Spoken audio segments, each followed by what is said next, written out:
പ്രിയപ്പെട്ട കുട്ടികളെ, നമുക്കിന്ന് പറയാനുള്ളത് കെമിക്കൽ ബോണ്ടിങ് എന്ന പാഠഭാഗത്തിനെ കുറിച്ചാണ്. എന്താണ് കെമിക്കൽ ബോണ്ടിങ്? കെമിക്കൽ ബോണ്ടിങ് എന്നതുകൊണ്ട് അർത്ഥമാക്കുന്നത് വ്യത്യസ്തമായ രണ്ട് ആറ്റങ്ങളെ തമ്മിൽ ചേർത്ത് നിർത്തി അവ ഒരു കോമ്പൗണ്ട് ആക്കി മാറ്റുന്ന പ്രവർത്തനത്തിനെയാണ്. കെമിക്കൽ ബോണ്ടിങ്ങിലൂടെ യഥാർത്ഥത്തിൽ നമ്മൾ മനസ്സിലാക്കേണ്ടുന്നത് കെമിക്കൽ റിയാക്ഷൻ നടക്കുന്നു എന്ന വസ്തുതയാണ്.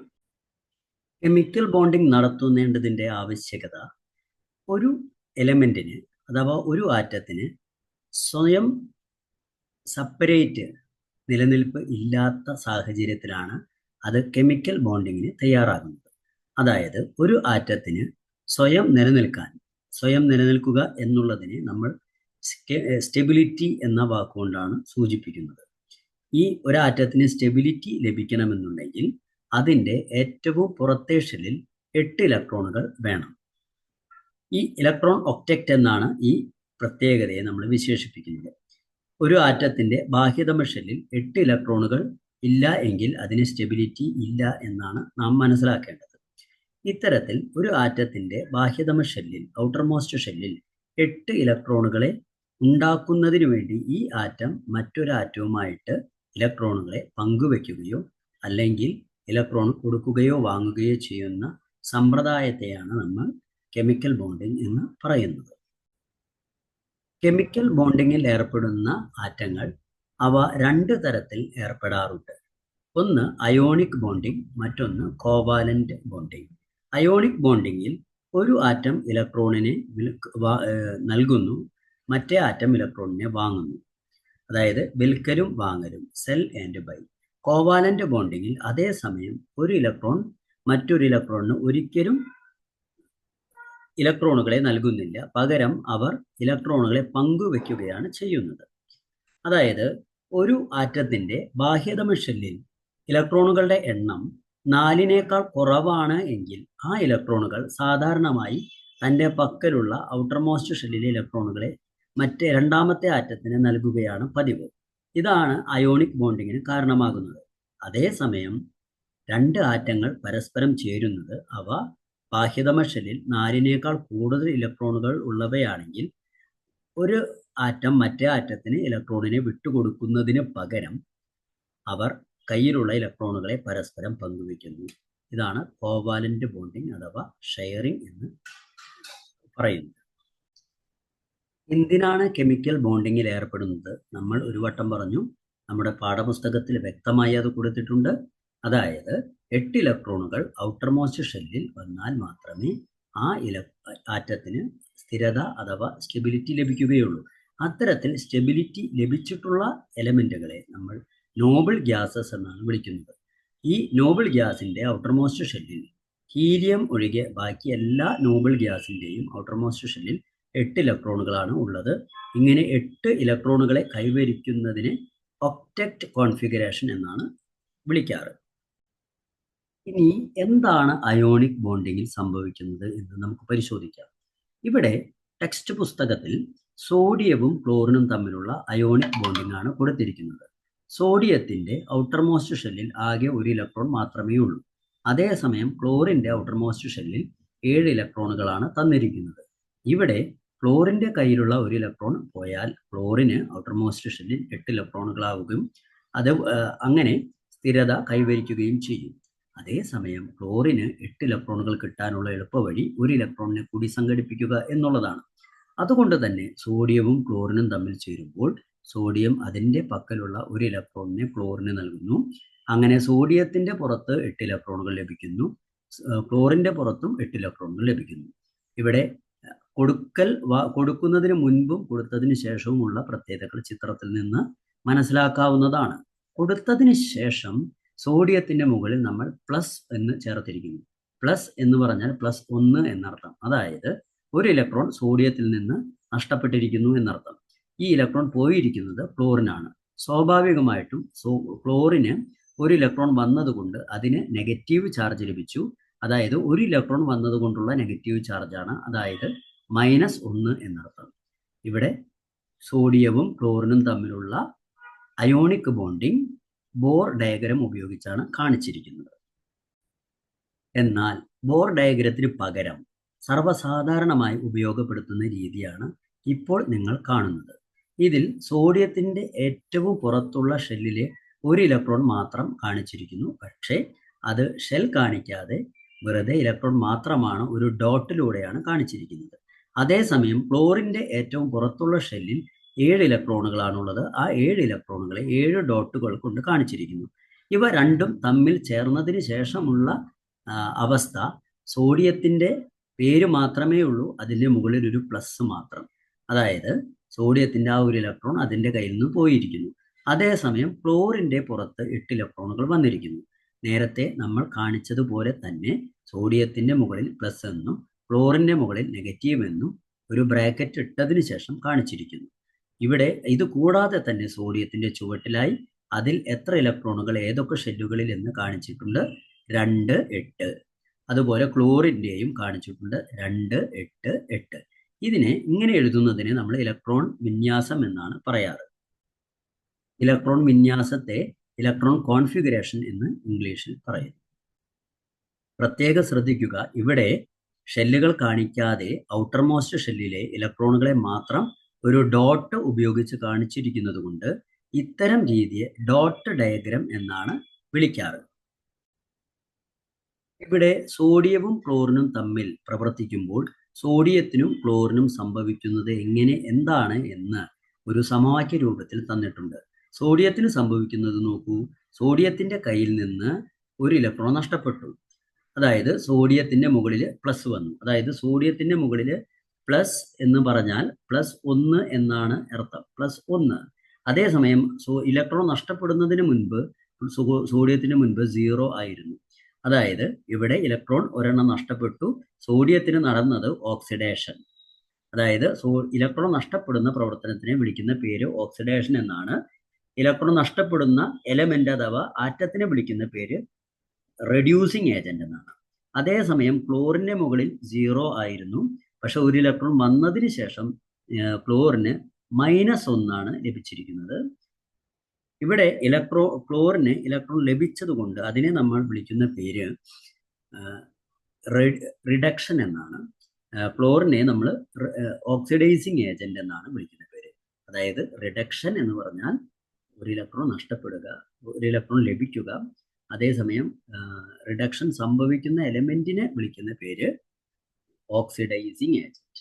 ഓക്കെ, നിങ്ങൾക്ക് വേണ്ടി ഒരിക്കൽ കൂടി ഞാൻ ആവർത്തിക്കുകയാണ്. സോഡിയം റെഡ്യൂസിങ് ഏജന്റ്, സോഡിയത്തിന് സംഭവിക്കുന്നത് ഓക്സിഡേഷൻ. അതേസമയം ക്ലോറിൻ ഓക്സിഡൈസിങ് ഏജന്റ്, ക്ലോറിന് സംഭവിക്കുന്നത് റിഡക്ഷൻ.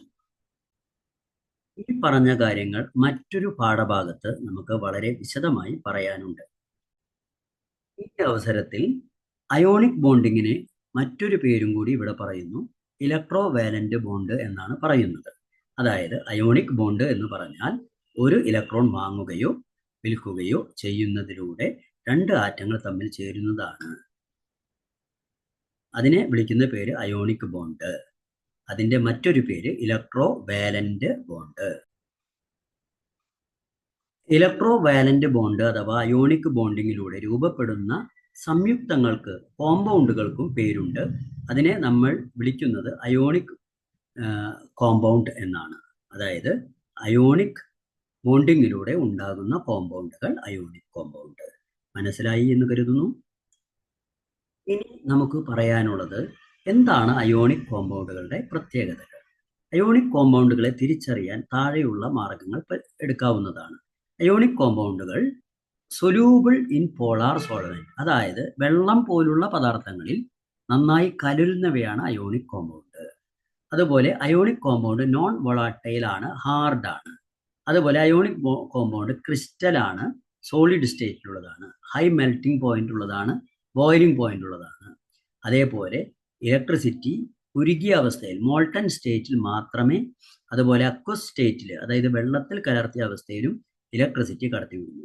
അയോണിക് കോമ്പൗണ്ടിന് ഏറ്റവും നല്ല ഉദാഹരണമാണ് ഉപ്പ്, കറിയുപ്പ് അഥവാ സോഡിയം ക്ലോറൈഡ്. ഇത് വെള്ളത്തിൽ നന്നായി കലങ്ങുന്നതാണ്. അതേസമയം ഹാർഡാണ്, ക്രിസ്റ്റലാണ്, സോളിഡാണ്. അതേപോലെ കറിയുപ്പ് നമുക്ക് എളുപ്പത്തിൽ ഉരുക്കാനോ ചൂടാക്കി വാതകമാക്കാനോ സാധിക്കുകയില്ല. അതായത് ഹൈ മെൽറ്റിംഗ് പോയിന്റും ബോയിലിംഗ് പോയിന്റും കറിയുപ്പിനുണ്ട്. അതേസമയം കറിയുപ്പ് വെറുതെ വെക്കുന്ന കറിയുപ്പിലൂടെ നമുക്ക് ഇലക്ട്രിസിറ്റി കടത്തിവിടാൻ സാധിക്കില്ല. അതേസമയം കറിയുപ്പ് വെള്ളത്തിൽ കലക്കി കഴിഞ്ഞാൽ ആ വെള്ളത്തിലൂടെ വൈദ്യുതി നന്നായി കടന്നു പോകുന്നതായിട്ട് കാണാൻ സാധിക്കും. അതുപോലെ കറിയുപ്പ് ഉരുകിയ കറിയുപ്പിലൂടെയും നമുക്ക് വൈദ്യുതി കടത്തിവിടാൻ സാധിക്കും. ഇത്രയുമാണ് നമുക്ക് അയോണിക് ബോണ്ടിങ്ങിനെ കുറിച്ച് പറയാനുള്ളത്. അടുത്തതായി നമുക്ക് പറയാനുള്ളത് കോവാലന്റ് ബോണ്ട് എന്നതിനെ കുറിച്ചാണ്.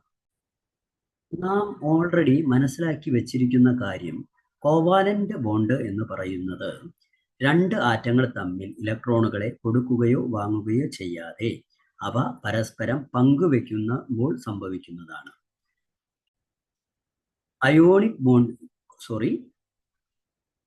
കോവാലന്റ് ബോണ്ടിങ്ങിന് ഒരു ഉദാഹരണമാണ് നൽകിയിരിക്കുന്നത്. ഇവിടെ രണ്ട് ഫ്ലൂറിൻ ആറ്റങ്ങൾ തമ്മിൽ ചേരുന്നതായി നമുക്ക് കാണാൻ സാധിക്കും. ഓരോ ഫ്ലൂറിൻ ആറ്റത്തിന്റെയും ഔട്ടർ മോസ്റ്റ് ഷെല്ലിൽ 7 ഇലക്ട്രോണുകളാണ് ഉള്ളത്. അവ 7 ഡോട്ടുകളായി കാണിച്ചിരിക്കുന്നു. ഇവിടെ രണ്ട് ഫ്ലൂറിൻ ആറ്റങ്ങൾക്കും വേണ്ടത് 1 ഇലക്ട്രോണുകളാണ്. അതുകൊണ്ട് ഈ ഫ്ലൂറിൻ ആറ്റങ്ങൾ ഓരോ ഇലക്ട്രോണുകളെ പരസ്പരം ഷെയർ ചെയ്യുന്നു.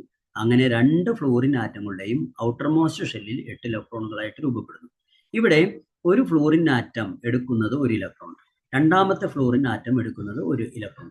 അവിടെ പങ്കുവെക്കപ്പെടുന്നത് ഒരു ജോഡി ഇലക്ട്രോൺ ആണ്. അങ്ങനെ ഒരു പെയർ ഇലക്ട്രോണുകളെ പങ്കുവെക്കുന്നത് കൊണ്ട് ഇതിനെ സിംഗിൾ ബോണ്ടിങ് എന്ന് വിളിക്കുന്നു. ഇവിടെ ഓക്സിജൻ ആറ്റങ്ങൾ തമ്മിൽ ചേരുന്നതാണ് നാം കാണുന്നത്. ഒരു ഓക്സിജൻ ആറ്റത്തിന്റെ പുറത്ത് 6 ഇലക്ട്രോണുകളാണ് ഉള്ളത്. അത്തരത്തിലുള്ള രണ്ട് ഓക്സിജൻ ആറ്റങ്ങൾ തമ്മിൽ ചേരുമ്പോൾ അവ പരസ്പരം ഇലക്ട്രോണുകൾ വിട്ടുകൊടുക്കുന്നതിന് പകരം 2 ഇലക്ട്രോണുകളെ വീതം വെച്ച് ഷെയർ ചെയ്യുന്നു. ഇവിടെ ഇലക്ട്രോണുകളെ ഷെയർ ചെയ്യാനായിട്ട് എടുക്കുന്നത് ഓരോ ഓക്സിജൻ ആറ്റവും 2 വീതമാണ്. അങ്ങനെ 2 ജോഡി ഇലക്ട്രോണുകളെയാണ് അവർ പങ്കുവെക്കുന്നത്. അതായത് 2 പെയേഴ്സ് ഓഫ് ഇലക്ട്രോൺസ്. അങ്ങനെ 2 പെയേഴ്സ് ഇലക്ട്രോണിനെ പങ്കുവെക്കുന്നത് കൊണ്ട് ഇതിനെ ഡബിൾ ബോണ്ട് എന്ന് വിളിക്കുന്നു. അതായത് 1 പെയർ ആണെങ്കിൽ സിംഗിൾ ബോണ്ട്, 2 പെയർ ആണെങ്കിൽ ഡബിൾ ബോണ്ട്. ഇവിടെ നൈട്രജൻ ആറ്റങ്ങൾ തമ്മിൽ ഇലക്ട്രോണുകളെ പങ്കുവെക്കുന്നതാണ് നാം കാണുന്നത്. ഇവിടെ ഓരോ നൈട്രജൻ ആറ്റത്തിന്റെയും ബാഹ്യതമ ഷെല്ലിൽ 5 ഇലക്ട്രോണുകൾ വീതം കാണാം. ഇവിടെ ഓരോ നൈട്രജൻ ആറ്റത്തിനും 8 ഇലക്ട്രോണുകൾ ആകുന്നതിനായിട്ട് വേണ്ടത് 3 ഇലക്ട്രോണുകൾ വീതമാണ്. അതുകൊണ്ട് തന്നെ ഈ 2 നൈട്രജൻ ആറ്റങ്ങളും 3 ഇലക്ട്രോണുകൾ വീതം പങ്കുവെക്കുന്നു. ഇവിടെ 3 ഇലക്ട്രോണുകൾ വീതം പങ്കുവെക്കുന്നത് കൊണ്ട് ഇതിനെ 3 ജോഡി അഥവാ 3 പെയർ ആയതുകൊണ്ട് ട്രിപ്പിൾ ബോണ്ട് എന്നാണ് വിളിക്കുന്നത്. അതായത് ഒരു പെയറാണ് പങ്കുവെക്കുന്നതെങ്കിൽ സിംഗിൾ ബോണ്ട്, 2 പെയറാണ് പങ്കുവെക്കുന്നതെങ്കിൽ ഡബിൾ ബോണ്ട്, 3 പെയറാണ് പങ്കുവെക്കുന്നതെങ്കിൽ ട്രിപ്പിൾ ബോണ്ട്. മനസ്സിലായല്ലോ? സാധാരണമായി കോവാലന്റ് ബോണ്ടിങ്ങിൽ ഈ ഏതെങ്കിലും ഒരു തരത്തിലുള്ള ബോണ്ടിങ് ആണ് നടക്കുക. ഒന്നുകിൽ സിംഗിൾ ബോണ്ട്, അല്ലെങ്കിൽ ഡബിൾ ബോണ്ട്, അല്ലെങ്കിൽ ട്രിപ്പിൾ ബോണ്ട്. ഇനി നമുക്ക് ഹൈഡ്രജനും ക്ലോറിനും തമ്മിലുള്ള ഒരു കോവാലന്റ് ബോണ്ട് നോക്കാം. ഇവിടെ ഹൈഡ്രജന്റെ പക്കൽ 1 ഇലക്ട്രോൺ മാത്രമാണ് ഉള്ളത്. അതേസമയം ക്ലോറിന്റെ ഔട്ടർ മോസ്റ്റ് ഷെല്ലിൽ ഉള്ളത് 7 ഇലക്ട്രോണുകളാണ്. ഹൈഡ്രജന്റെ പക്കൽ 1 ഇലക്ട്രോൺ മാത്രമേ ഉള്ളൂ. നാം നേരത്തെ പറഞ്ഞ പോലെ 4 കുറവാണ് 1. എന്നിരുന്നാലും ഹൈഡ്രജൻ ആ 1 ഇലക്ട്രോണിന് ഒരിക്കലും വിട്ടുകൊടുക്കുകയില്ല. കാരണം ഹൈഡ്രജന്റെ പക്കൽ ആകെ 1 ഇലക്ട്രോൺ മാത്രമേ ഉള്ളൂ. അത് ഒരു കാരണവശാലും ഹൈഡ്രജൻ വിട്ടുകൊടുക്കുകയില്ല. അതുകൊണ്ട് ഹൈഡ്രജനും ക്ലോറിനും തമ്മിൽ ഇവിടെ കോവാലന്റ് ബോണ്ടിങ്ങിൽ ഏർപ്പെടുന്നു. ഇവിടെ ശ്രദ്ധിക്കുക, 1 ജോഡി ഇലക്ട്രോണുകളാണ് പങ്കുവെക്കുന്നത്. അതുകൊണ്ട് ഇത് സിംഗിൾ ബോണ്ടിങ് ആണ്. ഹൈഡ്രജനും ക്ലോറിനും തമ്മിലുള്ള ഈ ബോണ്ടിങ്ങിലെ മറ്റൊരു പ്രത്യേകത നമുക്ക് പരിശോധിക്കാം. നാം പറഞ്ഞ പോലെ ഹൈഡ്രജന്റെ പക്കൽ 1 ഇലക്ട്രോൺ മാത്രമേ ഉള്ളൂ. അതേസമയം ക്ലോറിന്റെ പക്കൽ 7 ഇലക്ട്രോണുകളാണ് ഉള്ളത്. ഇവ തമ്മിൽ പരസ്പരം ആകർഷിക്കുമ്പോൾ തീർച്ചയായും ക്ലോറിന് കൂടുതൽ സ്വാധീനം ചെലുത്താൻ സാധിക്കും. അതുകൊണ്ട് തന്നെ ഹൈഡ്രജന്റെ പക്കലുള്ള ഇലക്ട്രോൺ കൂടുതലായിട്ട് ക്ലോറിന്റെ ഭാഗത്തേക്ക് പോകുന്നതായിട്ട് കാണാൻ സാധിക്കും. അതേസമയം ഹൈഡ്രജൻ ഒരിക്കലും ആ 1 ഇലക്ട്രോണിനെ ക്ലോറിന് വിട്ടു നൽകുകയില്ല. അതുകൊണ്ട് തന്നെ ഇത് കോവാലന്റ് ബോണ്ടിങ് ആണ് എന്ന് നാം പറഞ്ഞു മനസ്സിലാക്കി. അതേസമയം ഹൈഡ്രജന്റെ പക്കലുള്ള ഇലക്ട്രോണിനെ ക്ലോറിൻ കൂടുതലായിട്ട് ആകർഷിക്കുന്നത് കൊണ്ട് ക്ലോറിന് ഭാഗികമായി നെഗറ്റീവ് ചാർജും ഹൈഡ്രജന് ഭാഗികമായി പോസിറ്റീവ് ചാർജും ലഭിക്കുന്നു. അതായത് പാർഷ്യൽ പോസിറ്റീവ് ചാർജും പാർഷ്യൽ നെഗറ്റീവ് ചാർജും. മനസ്സിലാക്കുക, ഇവിടെ ഭാഗികം എന്ന് പറയാൻ കാരണം ഹൈഡ്രജൻ ഒരു ഇലക്ട്രോണിനെ മുഴുവനായി വിട്ടു നൽകുന്നില്ല എന്നതുകൊണ്ടാണ്. അതുപോലെ ഭാഗികമായി നെഗറ്റീവ് ചാർജ് എന്ന് പറയാനുള്ള കാരണം ക്ലോറിൻ ഒരിക്കലും ഒരു ഇലക്ട്രോണിനെ മുഴുവനായി വാങ്ങുന്നില്ല എന്നതുകൊണ്ടാണ്. അതായത് ഭാഗികമായിട്ട് ചാർജ് ഹൈഡ്രജനും ക്ലോറിനും ലഭിക്കുന്നു.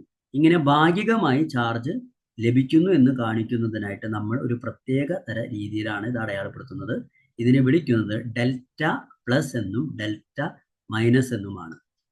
ഇത്തരത്തിൽ ഭാഗികമായി ചാർജുള്ള കോവാലന്റ് മോളിക്യൂൾസ് അഥവാ കോവാലന്റ് ബോണ്ടിങ്ങിലുള്ള സംയുക്തങ്ങളെ പോളാർ മോളിക്യൂൾസ് എന്നാണ് നാം വിളിക്കുന്നത്. പോളാർ മോളിക്യൂൾസ് പ്രത്യേകം ശ്രദ്ധിക്കുക, പോളാർ മോളിക്യൂൾസ്. സാധാരണമായി പോളാർ മോളിക്യൂൾസ് ഹൈഡ്രജൻ അഥവാ അതുപോലെ കാർബൺ എന്നിവ വരുന്ന കോമ്പൗണ്ടുകൾ മിക്കതും പോളാർ മോളിക്യൂൾസ് ആയിരിക്കും. കാരണം കാർബണും ഹൈഡ്രജനും ഒരിക്കലും തൻ്റെ പക്കലുള്ള ഇലക്ട്രോണുകളെ മറ്റൊരാൾക്ക് വിട്ടുകൊടുക്കുകയുമില്ല. അതേസമയം അവരുടെ പക്കൽ നിന്ന് ഇലക്ട്രോണുകളുടെ സാന്നിധ്യം വളരെ കുറവായിട്ട് നമുക്ക് കാണാനും സാധിക്കും.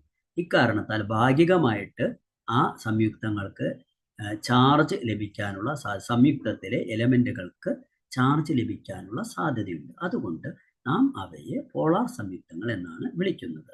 വാട്ടർ ഒരു നല്ല പോളാർ കോമ്പൗണ്ട് ആണ്. വാട്ടർ എന്തുകൊണ്ട് നല്ല പോളാർ കോമ്പൗണ്ട് ആയി എന്ന് ചോദിച്ചാൽ വാട്ടറിൽ ഹൈഡ്രജന്റെ സാന്നിധ്യം ഉള്ളത് കൊണ്ടാണ്. ഇവിടെ ഹൈഡ്രജനും ഓക്സിജനും തമ്മിലുള്ള ഒരു പ്രവർത്തനമാണ് കാണിച്ചിരിക്കുന്നത്. അതായത് 2 ഹൈഡ്രജനും 1 ഓക്സിജനും തമ്മിൽ ചേർന്ന് ഉണ്ടാകുന്ന ജലതന്മാത്രയുടെ ഡോട്ട് ഡയഗ്രമാണ് കാണിച്ചിരിക്കുന്നത്. ഇതിൽ നമുക്ക് മനസ്സിലാക്കാവുന്നതാണ് ഹൈഡ്രജനും ഓക്സിജനും തമ്മിലുള്ള ബോണ്ടിങ് കോവാലന്റ് ബോണ്ടിങ് ആണ്, സിംഗിൾ ബോണ്ടിങ് ആണ്. അയോണിക് ബോണ്ടിങ്ങിനെ കുറിച്ച് നാം മനസ്സിലാക്കി. അയോണിക് ബോണ്ടിങ്ങിലൂടെ ഉണ്ടാകുന്ന കോമ്പൗണ്ടുകൾ അയോണിക് കോമ്പൗണ്ട് എന്ന് അറിയപ്പെടുന്നു. അതേപോലെ തന്നെ കോവാലന്റ് ബോണ്ടിങ്ങിലൂടെ ഉണ്ടാകുന്ന കോമ്പൗണ്ടുകളെ കോവാലന്റ് കോമ്പൗണ്ടുകൾ എന്ന് വിളിക്കുന്നു. ഇവിടെ നാം മനസ്സിലാക്കേണ്ടത് കോവാലന്റ് കോമ്പൗണ്ടുകൾ ഉണ്ടാകുക നോൺ മെറ്റൽസ് അഥവാ പീരിയോഡിക് ടേബിളിന്റെ വലത് ഭാഗത്തുള്ള മൂലകങ്ങൾ തമ്മിൽ ചേരുമ്പോഴാണ്. നോൺ മെറ്റൽസ് ആണ് ഇവിടെ കൂടുതലായിട്ട് കോവാലന്റ് കോമ്പൗണ്ടുകൾ ഉണ്ടാക്കുന്നത്. അതേസമയം അയോണിക് കോമ്പൗണ്ടിങ്ങിൽ ഏർപ്പെടുന്നതിൽ എല്ലായ്പ്പോഴും ഒരു എലമെന്റ് മെറ്റൽ ആയിരിക്കും. ഇനി എന്താണ് കോവാലന്റ് കോമ്പൗണ്ടിന്റെ പ്രധാനപ്പെട്ട സവിശേഷതകൾ? അയോണിക് ബോണ്ടിങ്ങിന്റെ സവിശേഷതകളുമായി താരതമ്യം ചെയ്യുമ്പോൾ കോവാലന്റ് കോമ്പൗണ്ടുകൾക്ക് നേർ വിപരീതമായിട്ടുള്ള സ്വഭാവമാണെന്ന് നമുക്ക് കാണാം. ഇവ മൂന്ന് സ്വഭാവത്തിലും കാണപ്പെടുന്നു. അതായത് സോളിഡ്, ലിക്വിഡ്, ഗ്യാസ് എന്ന 3 അവസ്ഥയിൽ നമുക്കിതിനെ കാണാം. അതുപോലെ ഇവ വെള്ളത്തിൽ ലയിക്കുന്നവയല്ല. അതുപോലെ they are soluble in organic solvent like kerosene, carbon tetrachloride, benzene etcetera. അതുപോലെ their melting and boiling points are usually low. They are not conductors of electricity. ഇവിടെ നമുക്ക് എടുത്തു പറയാവുന്ന ഒരു ഉദാഹരണം മെഴുകുതിരിയാണ്, വാക്സ്. വാക്സിന് ഈ പ്രത്യേകതകളെല്ലാം ഉള്ളതായിട്ട് നമുക്ക് കാണാം. വാക്സ് സോളിഡ് രൂപത്തിലും ലിക്വിഡ് രൂപത്തിലും ഗ്യാസ് രൂപത്തിലും കാണാം. അതേസമയം വാക്സ് വെള്ളത്തിൽ ലയിക്കുന്ന പദാർത്ഥമല്ല. അതേസമയം ഇത് കെറോസിൻ, കാർബൺ ടെട്രാക്ലോറൈഡ് പോലെയുള്ള പദാർത്ഥങ്ങളിൽ ഇത് ലയിക്കുന്നതായിട്ട് കാണാൻ സാധിക്കും. ഇനി വാക്സിനെ കുറിച്ച് നമുക്കറിയാം, വളരെ വേഗത്തിൽ ഉരുകുന്നതും വീണ്ടും ചൂടാക്കിയാൽ അത് ആവിയായി പോകുന്നതുമാണ്. അതുപോലെ തന്നെ വാക്സിലൂടെ ഒരിക്കലും ഇലക്ട്രിസിറ്റി കടന്നു പോവുകയില്ല. അതായത് ഒരു വട്ടം കൂടി പറയുകയാണെങ്കിൽ അയോണിക് ബോണ്ടിങ്ങിന് ഏറ്റവും മികച്ച ഉദാഹരണമാണ് കറിയുപ്പ്. അതേസമയം അതായത് NaCl, സോഡിയം ക്ലോറൈഡ്. അതേസമയം കോവാലന്റ് കോമ്പൗണ്ടിന് ഏറ്റവും മികച്ച ഉദാഹരണമാണ് മെഴുക്. ഇപ്പോൾ നാം നമ്മുടെ പാഠഭാഗത്തിലെ പ്രധാനപ്പെട്ട ഒരു ഭാഗം കഴിഞ്ഞു. ഇനി അടുത്ത ഭാഗത്തേക്ക് നാം പ്രവേശിക്കുകയാണ്. അതിൽ ആദ്യം തന്നെ നിങ്ങളെ പരിചയപ്പെടുത്തുന്നത് ഇലക്ട്രോനെഗറ്റിവിറ്റി എന്താണ് എന്നാണ്. ഇലക്ട്രോനെഗറ്റിവിറ്റി വളരെ വ്യക്തമായി നമ്മുടെ ടെക്സ്റ്റ് പുസ്തകത്തിൽ പറഞ്ഞിട്ടുണ്ട്. The relative ability of an atom to attract the shared pair of electron between covalently bonded atom towards itself called electronegativity. അതായത് കോവാലന്റ് ബോണ്ടിങ്ങിൽ ഏർപ്പെട്ട രണ്ട് ആറ്റങ്ങൾ ഇലക്ട്രോണുകളെ പരസ്പരം ആകർഷിക്കുമ്പോൾ ആ ഇലക്ട്രോണുകളെ ആകർഷിക്കാനുള്ള അവയുടെ കഴിവ് അഥവാ അതിൻ്റെ എബിലിറ്റി, റിലേറ്റീവ് എബിലിറ്റി, അതിനെ ഇലക്ട്രോനെഗറ്റിവിറ്റി എന്ന് വിളിക്കുന്നു. ഇത് കൂടുതലായിട്ട് മനസ്സിലാക്കുന്നതിന് വേണ്ടി നമുക്ക് അടുത്ത ഭാഗത്തെക്കുറിച്ച് പറയാം. ഇപ്പോൾ നിങ്ങൾ കാണുന്നത് ലിനസ് പോളിംഗ് തയ്യാറാക്കിയിട്ടുള്ള ഇലക്ട്രോനെഗറ്റിവിറ്റി സ്കെയിൽ ആണ്. ഇതിൽ ഹൈഡ്രജന്റെ താഴെയുള്ള ലിഥിയം എന്ന എലമെന്റ് നിങ്ങൾ ശ്രദ്ധിക്കുക. അതിൽ ലിഥിയത്തിന്റെ ചുവട്ടിലായിട്ട് 0.98 എന്ന നമ്പർ എഴുതി കാണാം. ഈ 0.98 എന്ന് പറയുന്നത് ലിഥിയത്തിന്റെ ഇലക്ട്രോനെഗറ്റിവിറ്റി ആണ്. അതായത് അത് ന്യൂമറിക്കലായി അടയാളപ്പെടുത്തിയിട്ടുള്ളതാണ്. 0.98 ലിഥിയത്തിന്റെ ഇലക്ട്രോനെഗറ്റിവിറ്റി. അതേസമയം ഈ ടേബിളിന്റെ ഏറ്റവും അറ്റത്ത് കാണുന്ന ഫ്ലൂറിൻ പരിശോധിച്ച് നോക്കുക. നിങ്ങൾ അതിന്റെ താഴത്ത് കാണിച്ചിരിക്കുന്ന നമ്പർ 3.98 ആണ്. അതായത് ഫ്ലൂറിന്റെ ഇലക്ട്രോനെഗറ്റിവിറ്റി 3.98 ആണ്. ഇവിടെ നമ്മൾ മനസ്സിലാക്കേണ്ടത് ലിഥിയം എന്ന് പറയുന്നത് മെറ്റലാണ്, കെമിക്കൽ റിയാക്ഷനിൽ ഏർപ്പെടുമ്പോൾ ഇലക്ട്രോണിനെ വിട്ടുകൊടുക്കുന്നതാണ്.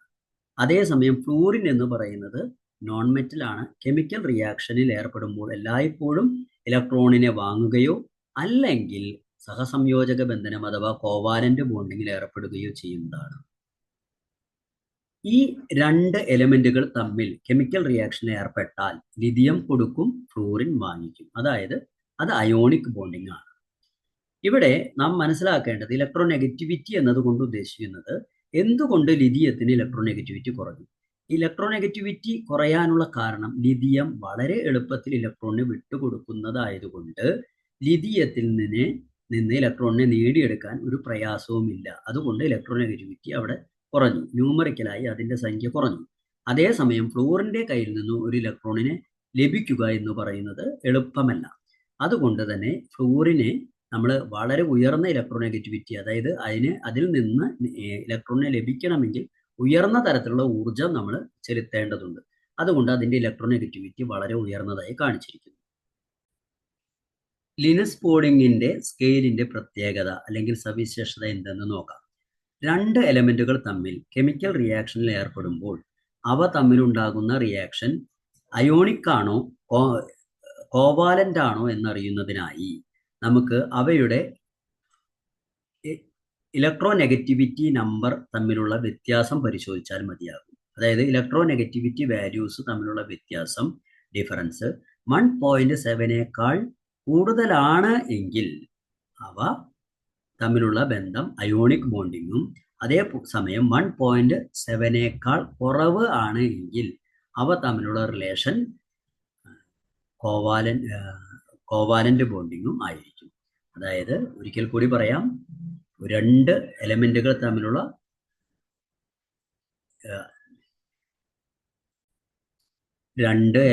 തമ്മിലുള്ള വ്യത്യാസം 1.7 ഓർ മോർ ആണെങ്കിൽ അവ അയോണിക് ക്യാരക്ടർ ആയിരിക്കും. അതേസമയം ലെസ് ദാൻ 1.7 ആണെങ്കിൽ അത് കോവാലന്റ് ക്യാരക്ടറിൽ ഉള്ളത് ആയിരിക്കും.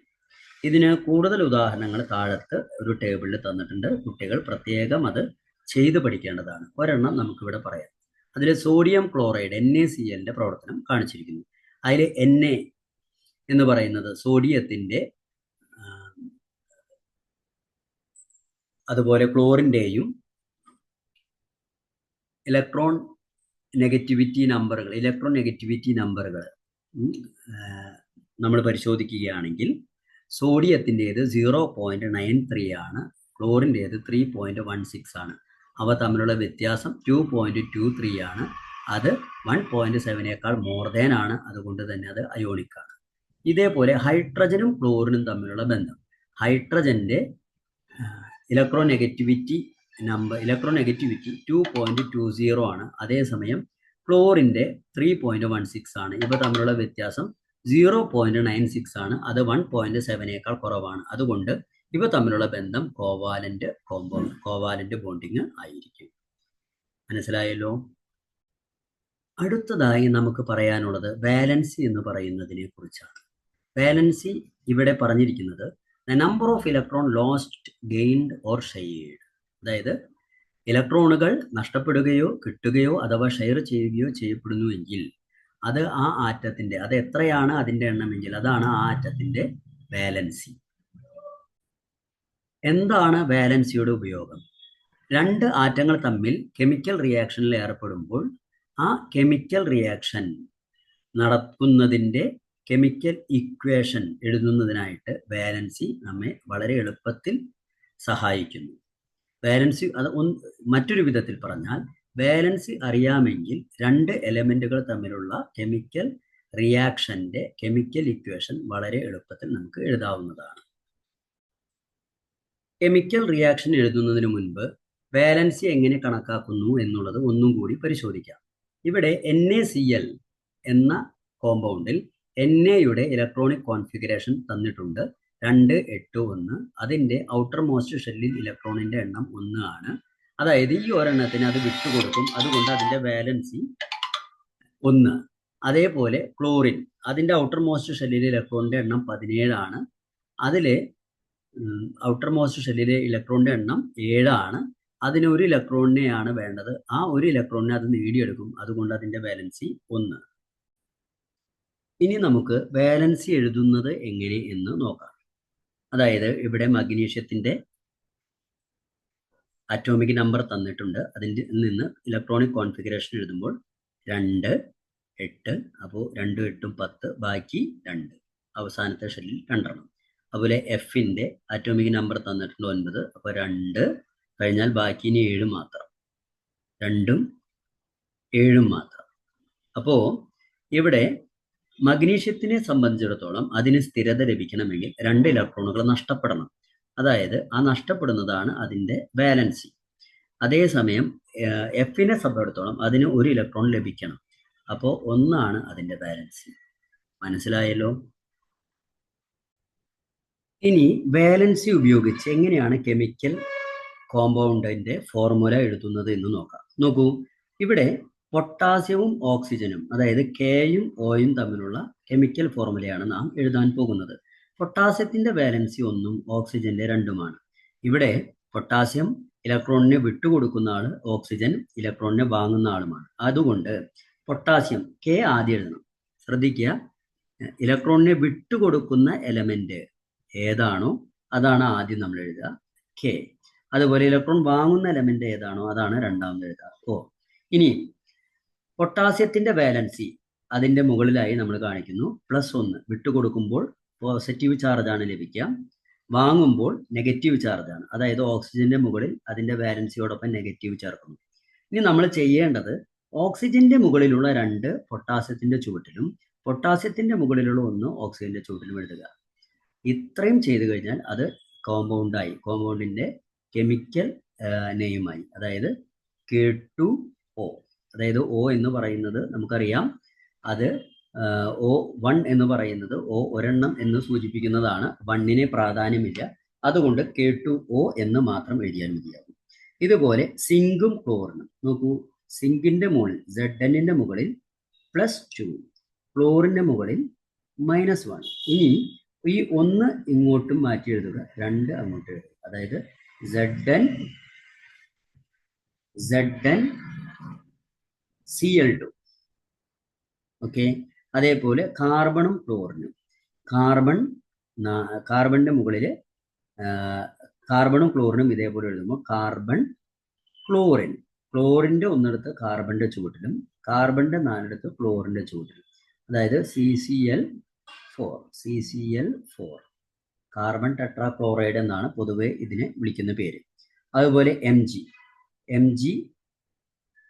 ഓക്സിജൻ, ഓടെ 2 Mgയുടെ ചുവട്ടിലും Mgയുടെ 2 ഓടെ ചുവട്ടിലും. അപ്പോൾ രണ്ടും ഒരേ നമ്പർ ആയതുകൊണ്ട് ശ്രദ്ധിക്കുക, രണ്ടും ഒരേ നമ്പർ ആയാൽ മാത്രം ആ 2 നമ്പറും നമ്മൾ കാണിക്കേണ്ടതില്ല, വെറുതെ MgO എന്ന് മാത്രം കാണിച്ചാൽ മതിയാകും. ഇത്രയും കൂട്ടുകാർക്ക് മനസ്സിലായി എന്ന് കരുതുന്നു. ഇനി നമുക്ക് പറയാനുള്ളത് ആസിഡിന്റെയും ബേസസിന്റെയും പ്രവർത്തനമാണ്. അതായത് ആസിഡുകളും ബേസുകളും തമ്മിൽ പ്രവർത്തിച്ച് ന്യൂട്രലൈസേഷൻ നടക്കുന്നതിലൂടെ ജലവും ലവണവും ഉണ്ടാകുന്നതായി നാം പഠിച്ചിട്ടുണ്ട്. അതായത് ആസിഡും ബേസും തമ്മിൽ പ്രവർത്തിച്ചാൽ വാട്ടർ ആൻഡ് സോൾട്ട് എന്നിവ ഉണ്ടാകുന്നു. ഇവ ഒരു ന്യൂട്രലൈസേഷൻ പ്രവർത്തനം എന്നാണ് അറിയപ്പെടുന്നത്. ഇതിലും നടക്കുന്നത് ഇതിൽ ചേർന്നിരിക്കുന്ന വാലൻസി, ഇവിടെ വാലൻസിയെ നമ്മൾ വിളിക്കുന്ന പേര് ബേസികത അഥവാ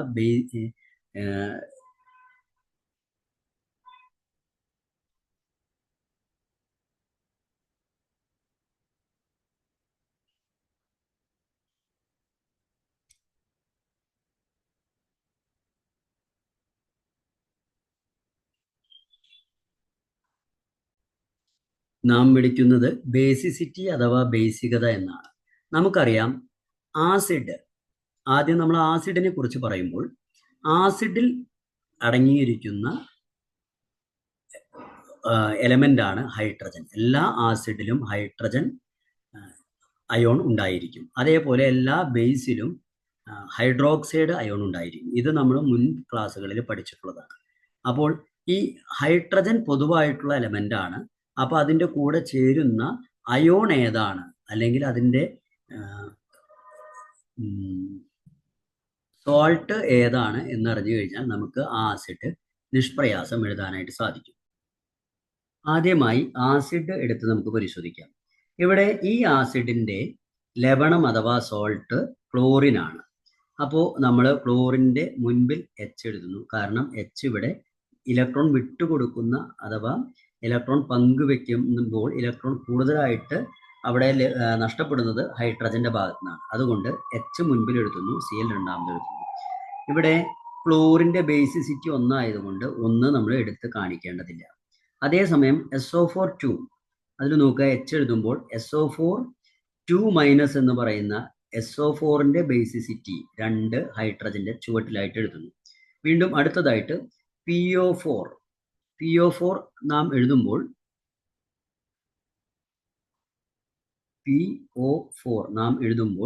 അതിൻ്റെ PO4ന്റെ ബേസിസിറ്റി ആയിട്ടുള്ള 3 ഹൈഡ്രജൻ എഴുതി അതിൻ്റെ ചുവട്ടിൽ കാണിക്കുന്നു. അതുപോലെ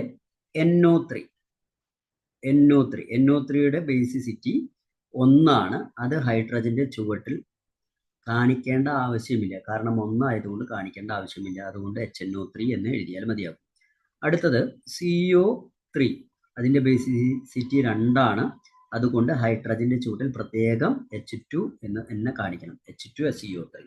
അതുപോലെ SO3യുടെ ബേസിസിറ്റി 2 അതിൻ്റെ മുൻപിൽ എഴുതുന്ന ഹൈഡ്രജന്റെ ചുവട്ടിലായി നമ്മൾ ആ 2 കാണിക്കുന്നു. ഇത്രയുമാണ് ആസിഡിന് നമുക്ക് നൽകിയിരിക്കുന്ന ഉദാഹരണങ്ങൾ.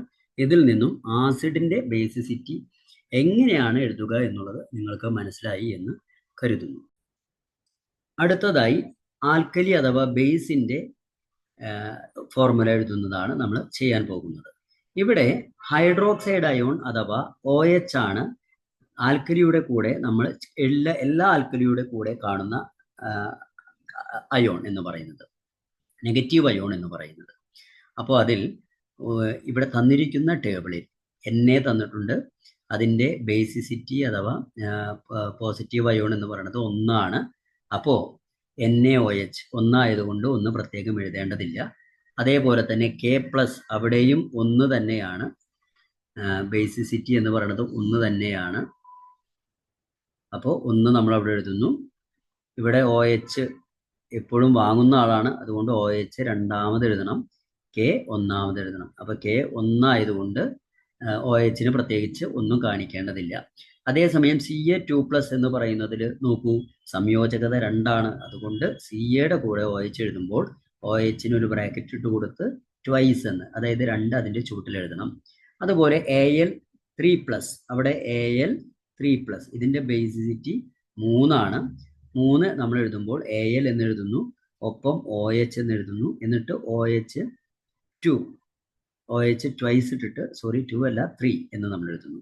അതുപോലെ Fe3+, ഇതിൻ്റെ ബേസിസിറ്റി 3, അല്ലെങ്കിൽ വാലൻസി 3. അപ്പോൾ നമ്മൾ എഴുതുമ്പോൾ Fe എഴുതി OH എഴുതി ബ്രാക്കറ്റ് ഇട്ടതിന് ശേഷം 3 അടിയിൽ എഴുതുന്നു. അതേപോലെ Cu2+, ഇവിടെ ബേസിസിറ്റി അഥവാ വാലൻസി 2. അപ്പോൾ 2 ആയതുകൊണ്ട് Cu എഴുതുന്നു, OH എഴുതിയിട്ട് അതിൻ്റെ ചുവട്ടിൽ 2 കാണിക്കുന്നു. ഇങ്ങനെയാണ് ആസിഡുകളുടെയും ബേസുകളുടെയും രൂപീകരണം ഉണ്ടാകുന്നത്. മനസ്സിലായല്ലോ? ഇനി ആസിഡും ബേസും ചേർന്നാൽ എന്ത് സംഭവിക്കും? ആസിഡും ബേസും ചേർന്നാൽ വാട്ടറും സോൾട്ടും ഉണ്ടാകും. ഇതിനെ നമ്മൾ വിളിക്കുന്ന പേരാണ് ന്യൂട്രലൈസേഷൻ. ഇവിടെ ബേസിന്റെ കൂടെയുള്ള OH അയോണും ആസിഡിന്റെ കൂടെയുള്ള H+ അയോണും തമ്മിൽ ചേർന്നിട്ടാണ് H2O ഉണ്ടാകുന്നത്. അതേസമയം ബേസിന്റെ കൂടെയുള്ള സോൾട്ടും അതുപോലെ ആസിഡിന്റെ കൂടെയുള്ള എലമെന്റും തമ്മിൽ ചേർന്നിട്ട് എന്തുണ്ടാകുന്നു? സോൾട്ട് ഉണ്ടാകുന്നു. ഇത് എങ്ങനെയാണ് സംഭവിക്കുന്നത് എന്നുള്ളത് നമുക്ക് ഒന്ന് പരിശോധിക്കാം. തന്നിരിക്കുന്നത് പരിശോധിക്കൂ. ഇവിടെ പോസിറ്റീവ് അയോണും നെഗറ്റീവ് അയോണുമാണ് തന്നിരിക്കുന്നത്. പോസിറ്റീവ് അയോൺ വരുന്നത് ബേസിൽ നിന്നും നെഗറ്റീവ് അയോൺ വരുന്നത് ആസിഡിൽ നിന്നുമാണ്. ഇവ രണ്ടും തമ്മിൽ ചേരുമ്പോൾ നോക്കുക, അവയുടെ കെമിക്കൽ ഫോർമുല എഴുതുന്നത് എങ്ങനെയെന്ന് പരിശോധിക്കാം. ഇവിടെ പോസിറ്റീവ് അയോൺ എപ്പോഴും ആദ്യം എഴുതും, Mg എഴുതി. ഇനി നെഗറ്റീവ് അയോൺ രണ്ടാമത് എഴുതണം, Cl എഴുതി. ഇനി നെഗറ്റീവ് അയോണിന്റെ മുകളിൽ നെഗറ്റീവ് എന്ന് മാത്രമേ ഉള്ളൂ, അതായത് മുകളിൽ കാണുന്ന സംഖ്യ 1 ആണ്, നെഗറ്റീവ് 1 ആണ്. അതേസമയം മഗ്നീഷ്യത്തിന്റെ Mgയുടെ മുകളിൽ കാണുന്നത് പോസിറ്റീവ് 2 ആണ്. ഇവിടെ നമ്മൾ ഈ കെമിക്കൽ ഫോർമുല മുഴുവനാകുന്നതിനായിട്ട് വാലൻസികൾ രണ്ട് ഭാഗത്തേക്കും തിരിച്ചും മറിച്ചും ഇടണം. അതായത് Clന്റെ മുകളിലുള്ള 1 Mgയുടെ ചുവട്ടിലും Mgയുടെ മുകളിലുള്ള 2 Clന്റെ ചുവട്ടിലും. ചുരുക്കം പറഞ്ഞാൽ MgCl2. Mgയുടെ ചുവട്ടിലുള്ള 1 പ്രത്യേകം കാണിക്കേണ്ടതില്ല, Clന്റെ ചുവട്ടിലുള്ള 2 കാണിക്കണം. അപ്പോൾ MgCl2 എന്നാണ് ലഭിക്കുന്ന ലവണത്തിന്റെ പേര്. അതുപോലെ അടുത്തതായിട്ട് Mgയും SO4ഉം. അപ്പോൾ MgSO4, SO4ന്റെ മുകളിലുള്ള 2 Mgയുടെ ചുവട്ടിലും Mgയുടെ മുകളിലുള്ള 2 SO4ന്റെ ചുവട്ടിലും. പ്രത്യേകം ശ്രദ്ധിക്കുക, SO4 എഴുതുമ്പോൾ അതിനൊരു ബ്രാക്കറ്റ് ഇട്ടിട്ട് വേണം 2 എഴുതാൻ. ഇനി രണ്ടിൻ്റെയും ചുവട്ടിൽ നമ്മൾ എഴുതിയത് 2 ആയതുകൊണ്ട് അത് രണ്ടും കാണിക്കേണ്ടതില്ല, MgSO4 എന്ന് മാത്രം കാട്ടിയാൽ മതിയാവും. അതുപോലെ അടുത്തത് CAയും CO3യും. അപ്പോൾ CO3 രണ്ടിൻ്റെയും മുകളിലുള്ളത് 2 ആയതുകൊണ്ട് പ്രത്യേകം കാണിക്കേണ്ടതില്ല. അതുപോലെ NH4Cl രണ്ടിൻ്റെയും മുകളിലുള്ളത് ഒരേ സംഖ്യ ആയതുകൊണ്ട് കാണിക്കേണ്ടതില്ല. NH4PO4 ഇവിടെ PO4ന്റെ മുകളിൽ 3 ആയതുകൊണ്ട് അത് NH4ന്റെ അടിയിൽ കാണിക്കണം. NH4ന്റെ മുകളിലുള്ളത് 1 ആയതുകൊണ്ട് PO4ന്റെ ചുവട്ടിൽ 1 വേണമെങ്കിൽ കാണിക്കാം, അല്ലെങ്കിൽ കാണിക്കാതിരിക്കാം. അതേപോലെ Ca2+, Ca, അതുപോലെ PO4. ഇവിടെ POയുടെ മുകളിലുള്ളത് 3 ആണ്, അത് Caയുടെ ചുവട്ടിലേക്കും അതുപോലെ PO4ന്റെ ചുവട്ടിലേക്ക് Caയുടെ മുകളിലുള്ള 2ഉം. അപ്പോൾ ബ്രാക്കറ്റ് ഇടണം, എന്നിട്ട് 2 പുറത്ത് കാണിക്കണം. അതുപോലെ NaSO4ന്റെ മുകളിലുള്ള 2 NAയുടെ ചുവട്ടിലും NAയുടെ മുകളിലുള്ള 1 SO4ന്റെ 1 ആയതുകൊണ്ട് കാണിക്കുന്നില്ല. ഇങ്ങനെയാണ് ആസിഡും ബേസും തമ്മിൽ ചേരുമ്പോൾ ഉണ്ടാകുന്ന ന്യൂട്രലൈസേഷനിലൂടെ ലവണങ്ങൾ ഉണ്ടാകുന്നത്. ഇത്രയും കാര്യങ്ങളാണ് ഈ പാഠഭാഗത്തിലൂടെ കടന്നു പോകുന്ന ഒരു വിദ്യാർത്ഥിക്ക് ലഭിക്കുന്ന വിവരങ്ങൾ. ഇത്രയും കാര്യങ്ങൾ മനസ്സിലായി എന്ന് കരുതുന്നു. എല്ലാവർക്കും നന്ദി.